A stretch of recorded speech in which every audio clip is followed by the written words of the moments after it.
Hey guys, how you all doing today? I hope you're having an absolutely fantastic day. Um, more Warhammer catch up, I guess. So first, let's get through this little. Oops, sorry, I bumped the mic. Short thing: Indominus Focus alternate color schemes. On Saturday, we revealed the box set. But what if they weren't Ultramarines or whatever the new upstart dynasty is? Well, today we're getting a glimpse at some different paint jobs of these miniatures. So here's the Blade Guard veterans, right? Blood Angel, I believe, or is that? Yeah. So take a look at them. Chapter's finest of the Blade Guard veterans. Instead of the standard ultramarine blue, Iron Hands. Yeah, that was the Blood Angels, and their successors can take Blade Guard veterans, and it will only be a matter of time until they're rampaging into enemy units. Do these Iron Hands look good? Ferris Manus could certainly have some of these guys to look after him on Istan 5. But what if you're more of into a bone-colored look? Istan 5 exclamation? Interesting. Maybe a story hint there. I like the look of the black instead of the red. The white shield, the white Iron Hand, silver halo. I like that a little more than the red, or even the blue. I do like the blue a lot, though. And then some of that bone colored of Death Watch, right? Sorry, yeah, no, Death Wing. Sorry, not Death Watch. Oh, I like the purity seals there. Didn't notice that. I really like that. I like the look of the shield. I like the halo. The sword's nice. It isn't as immersive, I guess you could say, as the crackling of that one. Also, and here's some Necrons. Highlights of the Thascura dynasty. I like it. The head looks smaller than on these guys up here on a previous video I showed, but whatever, right? Same. I do like the new double Goss. I forget what they're called, but I know there you have the only 14-inch range but a lot of damage. I like this one with the missing jaw to show the battle damage, and also this was the Xanthor dynasty. This is a Goss Reaper. That's his name. For those Blade Guard veterans. So it seems the Space Marines aren't the only ones who use their shoulder guards to display a bit of distinctive color. The whole Necron range is quite versatile for painters and so forth. So this is a quick one, like I said. So I don't play Underworld, but I'll take a quick peek at this. Championship update the first thing restricted list of Championship Alliance formats. It might seem a funny time to update the competition rules for Warhammer Underworlds, but many of you are finding some ways to move your miniatures around and roll the dice, even in lockdown. We want to make sure that competitive play for Warhammer Underworlds is a great experience as possible wherever you are playing, and give you time to practice with these new restrictions ready for the next tournament you attend. Forsaken, Hunter's Reflexes. The update also adds a number of universal cards to the restricted list, the combination strike opening gambit objectives, frenzied search, nightmare in the shadows, relentless prize gamuts, as well as those. I don't know much on this, so I'm definitely going to skim it more. Oh, those are interesting, though. These have all been added because of their power when compared to other cards and the prevalence of competitive decks. Alright, so I'm assuming those are all banned. Loner, Sorcerer. For the first time, we're also restricting a handful of warband-specific cards. This is not a decision we took lightly, but we've been monitoring the perceived power level of warbands in the Beastgrave meta, and we feel that we cannot make the adjustments necessary to ensure that everyone is having a great time while playing Warhammer Underworlds, simply by forsaking and restricting universal cards. So there's just a balance shift from everything I understand. Okay. Once again, not that much. We'll get to that in a sec. This is the highlight of today. Gonna save the best for last. Let me get a drink of my water. Water is one of the superior drinks out there because it's just a great drink, You can't go wrong with a cup of water or a bottle. Some lore of the Lumineth Realm Lords. Okay. So, in the beginning, like much in Warhammer Age of Sigmar, the story of the Lumineth Realm Lords began in the Age of Myth, that lost legendary era where gods and monsters bestrode the mortal realms. The Lumineth Realm Lords were created by Tyrion and Teclis, and elven gods of light, and champions of the world that was following their capture of Slaanesh. You can read more about that on the previous look at the Lumineth lore. It was created by Tyrion and Teclis, elven gods of light, the champions of the world following Capture of Slaanesh. Okay. The creation of the Lumineth. Together, the gods of the elves would create a variety of new elven races, each intended to surpass the glories of Ulthuan and Nagaroth of old. Some, like the Ideneth, were forsaken, wretched creatures, soul-scarred by their imprisonment within Slaanesh. Others, like the daughters of Cain, bore strange and shadowy new abilities. The most stable of the elven races, however, were the Lumineth. That's a very nice photo. I like that. I like that art style a lot. As Tyrion and Teclis drew more souls from Slaanesh, they found their abilities enhanced, capable of recreating elves that were whole and hale. Lumineth proud pioneers, warriors, and artisans were created in vast number. However, in their eagerness for companionship, Tyrion and Teclis had ignored the darkness at the heart of their new creations. Rise of the Lumineth. The Lumineth quickly spread across the 10 paradises of Hysh, forging empires and taming the realm of light through magic. The Lumineth became masters of all metaphysical, ascending the Teclian ladder, a philosophy where mastery of the physical and spiritual self is paramount. This is the Aether Court. Okay. Aether Quartz. The discovery of Aether Quartz would lead the Lumineth to even greater heights and eventually their downfall by using specifically prepared crystals to capture the prismatic beams of light that cross Hysh. Excuse me. Ugh. I can taste the pizza hat. Okay, I'm gonna have a sip of water to get rid of that. The Lumineth found that they could stabilize and preserve the illuminating effects of their realm. Aether Quartz could be used to perform astonishing mental and physical feats, and soon it became an obsession for the Lumineth, who began to make prodigious use of the new incredible resource, which I'm assuming is that, or what surrounds it. That's light.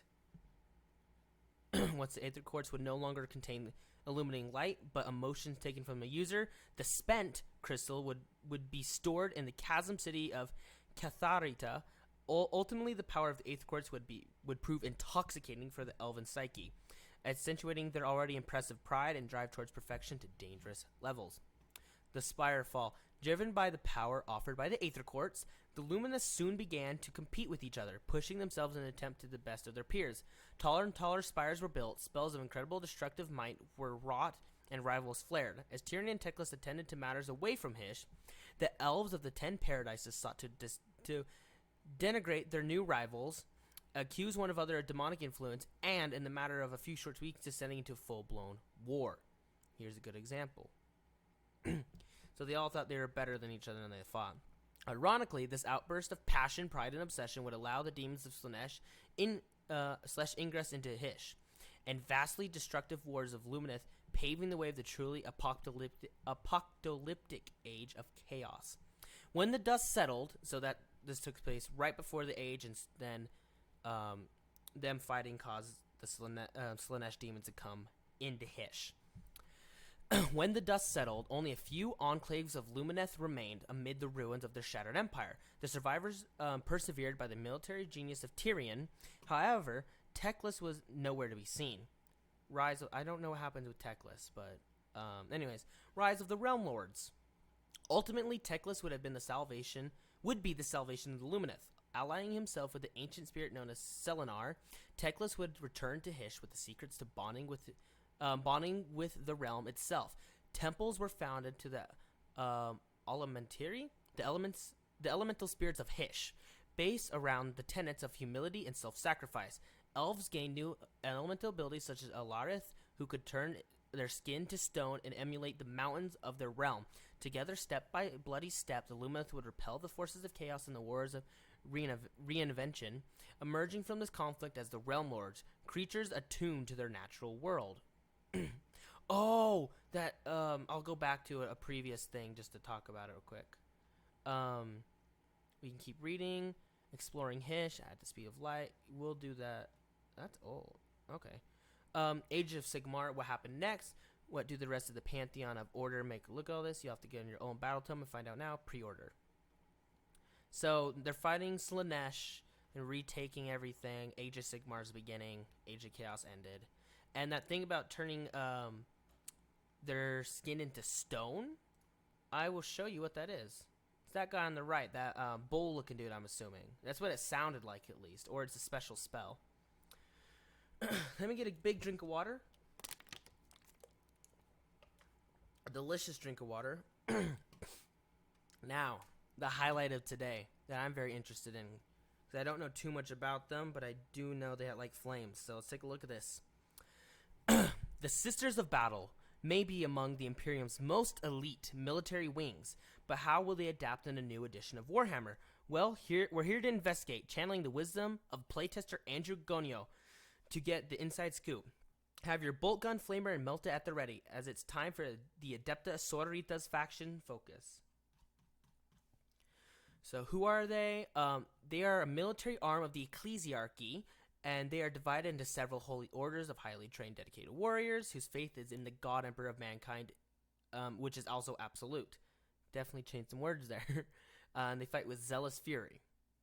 Now, I want to know how they play, though. They may wear power armor and wield bolt guns as the primary weapons, but the sister battles are very different beasts to the Space Marines. Andrew. Okay, we're just going to jump right into what he says. The Adept Cerretas were a big hit when they released earlier this year. Yeah, they were. Everything sold out the second I got online. For lack of better words. That's how it was. Then they did these big releases, though. The small, like, there'd be like Army of the Week, basically. Or pre-order this week's Army. And it was a big army, but it was like $275, and so I decided to hold off on not unbuying that. So, yeah. Anyways, I do have. They were selling some of their old immolators, flagellants, and so forth for cheap because they're the older ones, not the updated. And I definitely bought a couple of those just for fun, so I can do.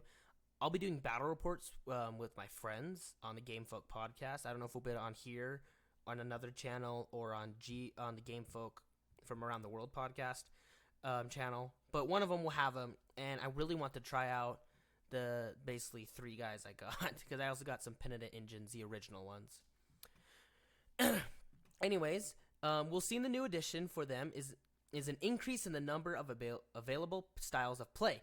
While there are currently several viable styles, the strongest Adept Cerreta armies in match play tend to be very infantry heavy with a fairly high model count. However, my favorite army compositions for the Sister of Battle, and probably in general, is now more of a mechanized/mixed force approach. With the changes of how vehicles interact with the game, I think you'll see a more viability to these styles of play than we currently do. Next, while some factions have many ways to deploy, Adept Cerretas generally have a bit more straightforward. They're either hoofing it on foot, riding in a transport, or are one of 2 units, Seraphim and Zephyrim, capable of dropping directly onto the battlefield. However, we'll soon be able to get some of our key units into more interesting positions using strategic reserves, this giving a new lease on life to a few units that were a bit too fragile for me that I want to deploy or that need to get close to the enemy. But previously, I couldn't. Mortifiers and penitent engines. I'm looking at you. So he's saying he struggled with mortifiers and penitent engines to get him close early on. But with the new strategic reserve system, it's going to allow him. Lastly, as a brief note on the fight phase, I think there are 2 main ways the Adept Cerretas are going to excel. Multi-charges are getting much riskier and harder to perform for most, but with the help of their faith and a couple of trusty miracle dice, the Sisters of Battles are really going to shine. Secondly, many Adept Cerreta units are quite squishy, and prevalence of Overwatch in the current edition really made certain unit types questionable to go into charging. In the new edition, that will become much less of a problem with the changes to how Overwatch works, which is true. So now Overwatch is a stratagem, or you have to have a special ability or get it from Crusade. And then it's still a 6-up, unmodified, and what was it? You can only get 5-up on certain times if infantry is in the state or has an ability. So that's going to mean these guys are going to have a lot more fun. So their mortifiers, penitent engines, and so forth can get into melee. Which I'll talk about Lookout Sir in a sec. I think the largest challenge players will face in the new edition is the change to the Lookout Sir rules, which require more careful positioning for your characters for them to benefit from the same level of protection. Adept Cerreta armies tend to be somewhat dependent on key support characters, so having them become more vulnerable will present a new challenge. I intend to overcome those by keeping a close eye on what I keep near them. There should be no shortage in my army of both vehicles and decently sized infantry units, and 2 of those together should give me all protection I need to keep my linchpins alive. Look out, sir. Models cannot target a unit that contains any character models with a wounds characteristic of 9 or less with a ranged weapon while that unit is within 3 inches of another friendly unit, vehicle or monster unit, or while it is within 3 inches of any other friendly units that have 3 or more models, unless that character unit is both visible to the firing model and is the closest enemy unit to the firing model. The maelstrom of battle makes it difficult to pick out such an individuals. Ignore other enemy character models with wounds characteristics of 9 or less when determining if the target is the closest enemy unit to firing the model. So if they have 9 or less, you can ignore them if they're a character. If they have more, then if they're within 3 inches of a vehicle or monster, or within 3 or more models, then you cannot shoot at them, unless you have a sniper rifle, of course. In the new edition, I'll be approaching the sister battles with multiple small units. The changes to both blast weapons and morale favor armies that field medium-sized units. Sorry, I'm moving in my chair. I previously used larger units, but now with the benefit of playing smaller and more sensible-sized squads, I'll have some points left over to take other units, more dedicated transports. Maybe even the mortifier I always wanted but couldn't quite fit in.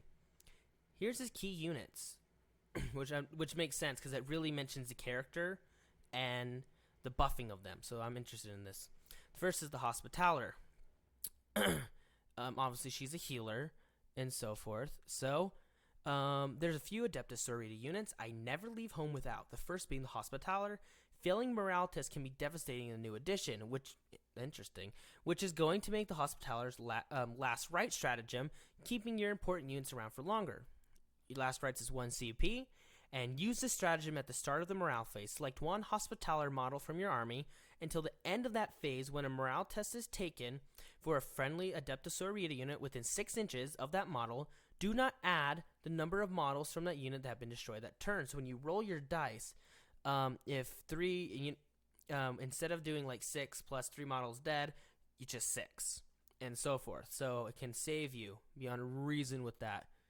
Also, Seraphim and Zephyrim.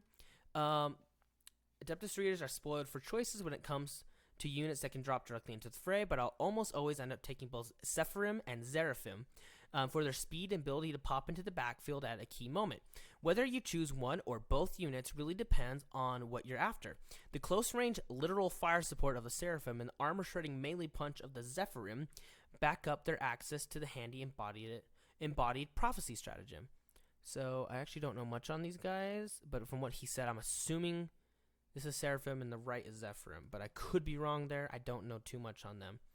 Here's the stratagem for 1 CP.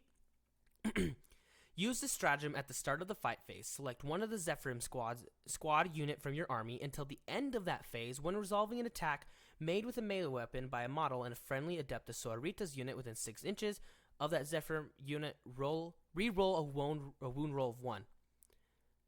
I really went through that fast. Give me a sec to reprocess everything. Okay, so in the fight phase, if you use this stratagem, you can re-roll wound rolls of 1 when you use melee weapons.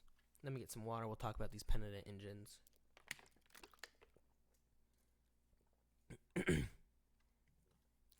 All right, the penitent engines, as if these engines of mutually destructive horror weren't already geared up to dish out some serious pain in melee.